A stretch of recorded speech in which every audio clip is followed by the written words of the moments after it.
Assalamualaikum warahmatullahi wabarakatuh. Bapak, Ibu, saudara-saudara sebangsa setanah air, pagi tadi saya telah memimpin rapat terbatas secara virtual tentang Undang-Undang Cipta Kerja bersama jajaran pemerintah dan para gubernur.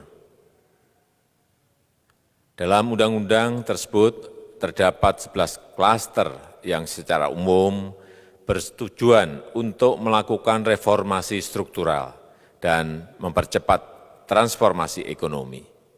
Adapun klaster tersebut adalah urusan penyederhanaan perizinan, urusan persyaratan investasi, urusan ketenagakerjaan, urusan pengadaan lahan, urusan kemudahan berusaha, urusan dukungan riset dan inovasi, urusan administrasi pemerintahan, urusan pengenaan sanksi, urusan kemudahan pemberdayaan dan perlindungan UMKM, urusan investasi dan proyek pemerintah, serta urusan kawasan ekonomi. Dalam rapat terbatas tersebut, saya tegaskan mengapa kita membutuhkan Undang-Undang Cipta Kerja. Pertama, setiap tahun ada sekitar 2,9 juta penduduk usia kerja baru, anak muda yang masuk ke pasar kerja, sehingga kebutuhan atas lapangan kerja baru sangat-sangat mendesak. Apalagi di tengah pandemi, terdapat kurang lebih 6,9 juta pengangguran dan 3,5 juta pekerja terdampak pandemi COVID-19. Dan sebanyak 87% dari total penduduk bekerja memiliki tingkat pendidikan setingkat SMA ke bawah, di mana 39% berpendidikan sekolah dasar. Sehingga perlu mendorong penciptaan lapangan kerja baru, khususnya di sektor padat karya. Jadi, Undang-Undang Cipta Kerja bertujuan untuk menyediakan lapangan kerja sebanyak-banyaknya bagi para pencari kerja serta para pengangguran. Kedua, dengan Undang-Undang Cipta Kerja akan memudahkan masyarakat, khususnya usaha mikro kecil, untuk membuka usaha baru.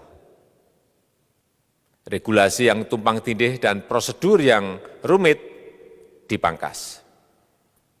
Perizinan usaha untuk usaha mikro kecil (UMK) tidak diperlukan lagi, hanya pendaftaran saja. Sangat simpel. Pembentukan PT atau perseroan terbatas juga dipermudah. Tidak ada lagi pembatasan modal minimum. Pembentukan koperasi juga dipermudah. Jumlahnya hanya 9 orang saja. Koperasi sudah bisa dibentuk. Kita harapkan akan semakin banyak koperasi-koperasi di tanah air. UMK, usaha mikro kecil yang bergerak di sektor makanan dan minuman. Sertifikasi halalnya dibiayai pemerintah, artinya gratis. Izin kapal nelayan penangkap ikan misalnya, hanya ke unit kerja Kementerian KKP saja.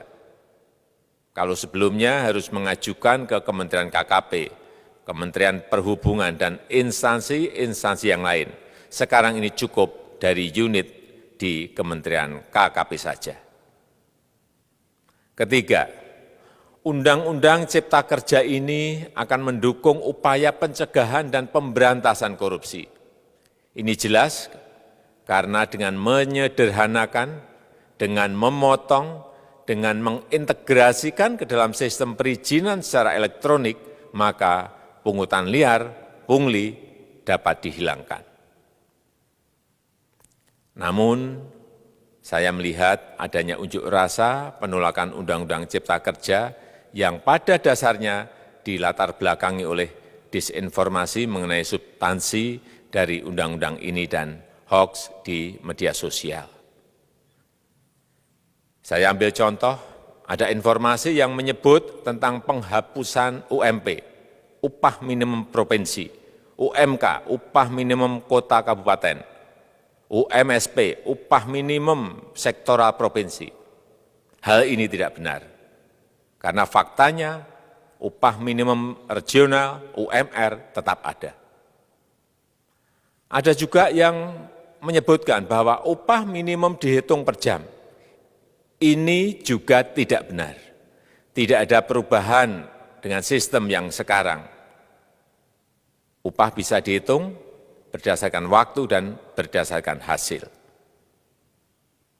Kemudian adanya kabar yang menyebutkan bahwa semua cuti sakit, cuti kawinan, cuti khitanan, cuti baptis, cuti kematian, cuti melahirkan, dihapuskan. Dan tidak ada kompensasinya. Saya tegaskan juga ini tidak benar. Hak cuti tetap ada dan dijamin.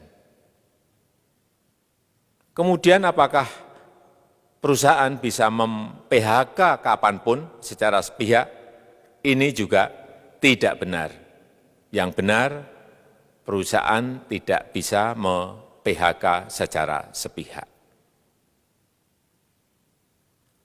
Kemudian juga pertanyaan mengenai benarkah jaminan sosial dan kesejahteraan lainnya hilang. Yang benar, jaminan sosial tetap ada. Yang juga sering diberitakan tidak benar adalah mengenai dihapusnya AMDAL, analisis mengenai dampak lingkungan. Itu juga tidak benar. AMDAL tetap ada. Bagi industri besar harus studi AMDAL yang ketat. Tetapi bagi UMKM lebih ditekankan pada pendampingan dan pengawasan.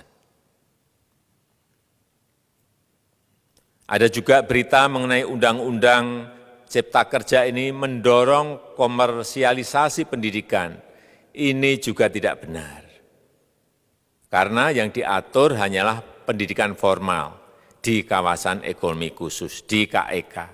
Sedangkan perizinan pendidikan tidak diatur di dalam Undang-Undang Cipta Kerja ini. Apalagi perizinan untuk pendidikan di pondok pesantren. Itu tidak diatur sama sekali dalam Undang-Undang Cipta Kerja ini. Dan aturannya yang selama ini ada tetap berlaku. Kemudian diberitakan bahwa keberadaan bank tanah. Bank tanah ini diperlukan untuk menjamin kepentingan umum, kepentingan sosial, kepentingan pembangunan nasional, pemerataan ekonomi, dan konsolidasi lahan serta reforma agraria. Ini sangat penting untuk menjamin akses masyarakat terhadap kepemilikan tanah, kepemilikan lahan, dan kita selama ini tidak memiliki bank tanah. Saya tegaskan juga bahwa Undang-Undang Cipta Kerja ini tidak melakukan resentralisasi kewenangan dari pemerintah daerah ke pemerintah pusat. Tidak ada.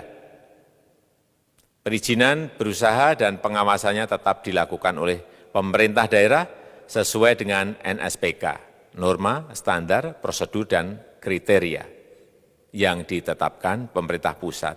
Ini agar dapat tercipta standar pelayanan yang baik di seluruh daerah, dan penetapan NSPK ini dapat nanti akan diatur di dalam PP atau peraturan pemerintah. Selain itu, kewenangan perizinan untuk non-perizinan berusaha tetap ada di Pemda, sehingga tidak ada perubahan. Bahkan kita melakukan penyederhanaan, melakukan standarisasi jenis dan prosedur berusaha di daerah. Dan perizinan berusaha di daerah diberikan batas waktu. Ini yang penting di sini. Jadi ada service level of agreement. Permohonan perizinan dianggap disetujui bila batas waktu telah terlewati. Saya perlu tegaskan pula bahwa Undang-Undang Cipta Kerja ini memerlukan banyak sekali peraturan pemerintah atau PP dan peraturan presiden atau Perpres. Jadi setelah ini akan muncul PP dan Perpres yang akan kita selesaikan paling lambat 3 bulan setelah diundangkan. Kita pemerintah membuka dan mengundang masukan-masukan dari masyarakat dan masih terbuka usulan-usulan dan masukan dari daerah-daerah. Pemerintah berkeyakinan melalui Undang-Undang Cipta Kerja ini jutaan pekerja dapat memperbaiki kehidupannya dan juga penghidupan bagi keluarga mereka. Dan kalau masih ada, jika masih ada ketidakpuasan terhadap Undang-Undang Cipta Kerja ini, silahkan mengajukan uji materi atau judicial review melalui MK, Mahkamah Konstitusi. Sistem ketatanegaraan kita memang mengatakan seperti itu. Jadi, kalau masih ada yang tidak puas dan menolak, silahkan diajukan uji materi ke MK. Saya rasa itu yang bisa saya sampaikan pada kesempatan yang baik ini. Terima kasih. Wassalamualaikum warahmatullahi wabarakatuh. Terima kasih sudah nonton. Jangan lupa like, subscribe, dan share ya.